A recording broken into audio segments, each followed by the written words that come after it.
Ayon sa pangangaral ng Budismo, ang karma ay isang masama o kaya bangang intensyonal, mapasalitaman o aksyon na naglalayong bumalik sa iyo sa di mo inaasahang pagkakataon. Kaya sa mga nagbabalak na gumawa ng kalokohan at kasamaan dyan sa kapwa o anumang nilalang at bagay, ay mag-isip-isip muna kayo ng mabutit, uminom ng gamot pampakalma at sikipan ang 2 tornilyo ng inyong mga sentido gamit ang vice grip na diuling na gawa sa kamote.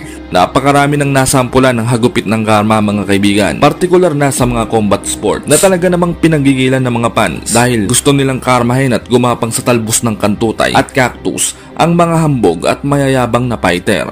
Paano nga ba naman? May mga animal na fighter na talaga namang tila na may personal at nananakit kahit hindi pa man nagsisimula ang kanilang mga laban. Pero sabi naman po ng ibang mga boxing analyst, ito daw po ay isang uri o paraan lamang ng pagpopromote ng laban upang maging kapanapanabik at kaabang-abang ang napipintong patayan. Para daw tumaas ang bentahe, siguraduhin tangkilikin at malaki ang kitain ng laban. Dahil sabi nga nila, ang boxing ay isang uri ng negosyo o pera-pera lamang. Pero kahit na ganoon pa man mga kaibigan, ay kapag isang literal na hahambog-hambog at babastos-bastos na tampalasang pinaglihi sa kamoting binagoongan sa binangonan ang makakalaban ng mapagkumbaba at tahimik na fighter, ay talaga namang magkikiskisa ng mga nguya-nguyaan at gums to gums ng mga boxing fans. Lalong-lalo na kapag mukhang puyat na may baking puset ang datingan, ay talagang tataas ang blood pressure at bababa na rin ang testosterone level mo sa inis at galit.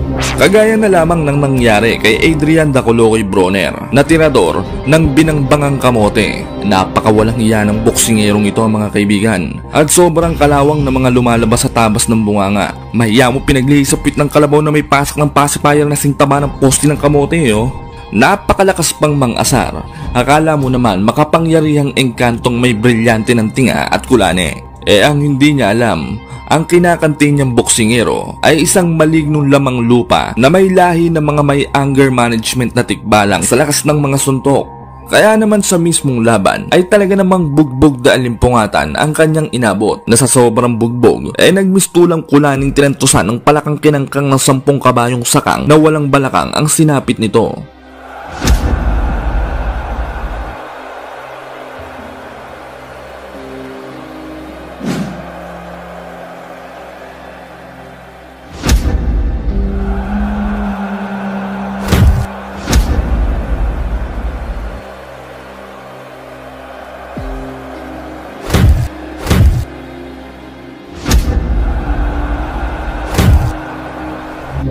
Isa pa nga po sa talaga namang tumatak sa kasaysayan ng listahan ng mga tampalasang winasak ng magiting nating dugong maharlikang Pinoy na nagmula pa sa Maasin City, Southern Leyte, na tinuguri ang prinsipe ng mga science sa buong Pilipinas dahil sa simbigat ng isang truck na Emperador Lights na may tenga at buntot na may edits na bigat lang naman ng kamao daw nito, na kapag tumama man sa kahit na anong parte ng pangangatawan ng aswang at tao o miski kapre at duwending bodybuilder na 6-footer, ay talaga namang tulog malala ang aabutin kapag tinamaan ng solid.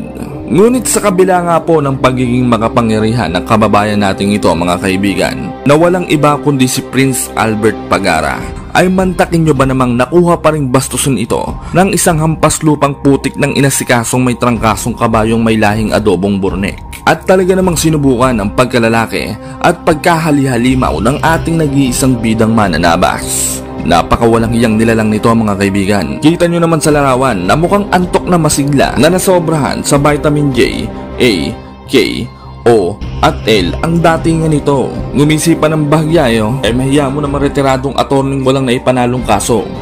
Gusto ng balusubasi ng ating bidang halimaw kahit na weigh-in pa lamang mga kaibigan. Pinektusan ba naman at talaga namang kinuunyatang maigi ang baba ng ating bidang halimaw nang para bang wala ng bukas. Samantalang ang ating bida naman ay tila natatawa pa at parang may masamang binabalak na mahiya mo pusang nakatingin sa nakataklob na tulingan ng kapitbahay at bumulong nang mamaya ka sa akin. Talaga namang sisiga-siga kung umasta ang maanga sa tambog na mahiganong ito mga kaibigan. Akala mo naman talaga uubra ang pagiging class S na halimaw niya sa ating nag-iisang prinsipe ng mga sayan.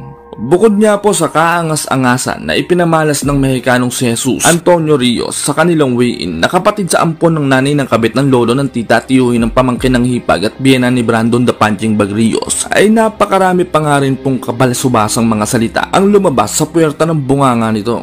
Kukutusan daw niya ang large at small intestine ng ating bida sa pamamagitan ng umaapoy na body shot at kakalad ka rin papanhig papalabas ng lona gamit daw ang sinulid na gawa sa kangkong at tatapusin na raw nito ang namamayagpag na karera ng ating bida at papatikimin ng pinakamapait na uri ng pagkatalo na hindi daw niya malilimutan hanggat ito ay humihinga pa sa ibabaw ng daigdig. Dagdag pa nito ay papartidahan daw niya ang ating nag-iisang prinsipe ng mga sayan. Parehas kaliwang sapatos daw ang kanyang gagamitin sa laban at plastic labo naman daw ang kanyang gagawing medyas at hindi daw ito todo ang kanyang lakas at kapangyarihan dahil para daw sa kanya ang mga Pinoy ay mahihina dahil sobra daw ang pagkain natin ng kanin na siyang pangunahing nagpapahina ng pangangatawan ng isang nilalang na tao. Ngunit lingid niya po sa kaalaman ng Mexicanong tirador ng binulbulang sayote ay ginamos at kamote ang pangunahing pagkain ng ating nag-iisang prinsipe ng mga sayan. Kaya naman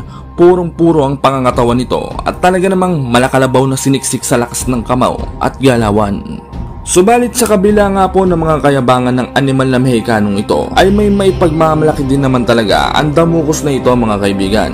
Sa katunayan niya po niyan, sa naging amateur career nga po nito sa boxing ay nakapagtala lang naman po ito ng tumataginting may 111 panalo at 3 nga lamang po ang kanyang naging talo.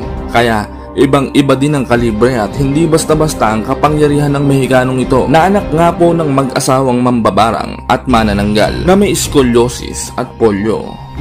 Ginanap ang kanilang laban noong ika-7 ng Agosto taong 2015 sa Dubai World Trade Center, United Arab Emirates. Paglalabanan nila ang titulong hawak ni Rios na IBF Intercontinental Super Bantamweight title.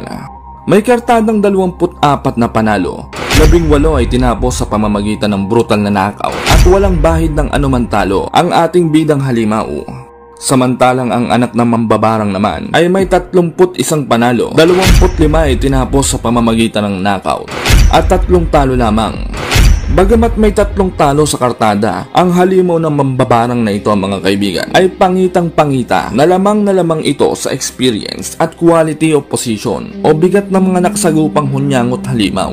Kaya itinuturing pa rin ng mga boxing analyst at sikat na mga personalidad na heavy underdog ang ating bidang pambato at sinabi nila na ito na daw po ang magiging kauna-unahang talo nito sa kanyang iniingat-ingatang kartada. Dahil sa mga di po nakakaalam mga kaibigan, ay ito rin niya po ang kauna-unahang beses na dadayo ang ating prinsipe ng mga sayan sa labas ng ating lupang sinilangan.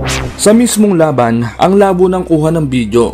Grabe, di pa kasi uso iPhone nun eh. Kaya tiis-tiis muna tayo ha. Sayang tuloy, ang ganda pa naman ng mga modelo sa gilid, mga nakasando lang eh oh. Ano kaya mga Friendster niyan? Samantala, si Rios naman ay napakaganda ng dance step. Hindi mo malaman kung nagpipiko o sumasayaw eh oh. Talaga naman oh. Minumustra pa ang 2 kilikili na talaga namang parang inahit na puwet ng biik. Samantala, ang ating bidang halimaw naman ay naka-super saiyan porn agad. Tirik na tirik ang buhok, putok ang kulani ni Rios dyan kapag nadikitan sigurado. Dilaw ang buhok, dilaw ang short, terno sa ngipin. Sa unang round, wala nang intro-intro at hinarabas na agad ng ating minahinang bidang halimaw ang mayabang at hambog na Meksikano at talaga namang pinatikim agad ng mga mala-impaktong mga kombinasyon. Sa round din na ito mga kaibigan ay mangyayari na ang kahindik-hindik na pagbagsak ng Meksikanong kontrabida.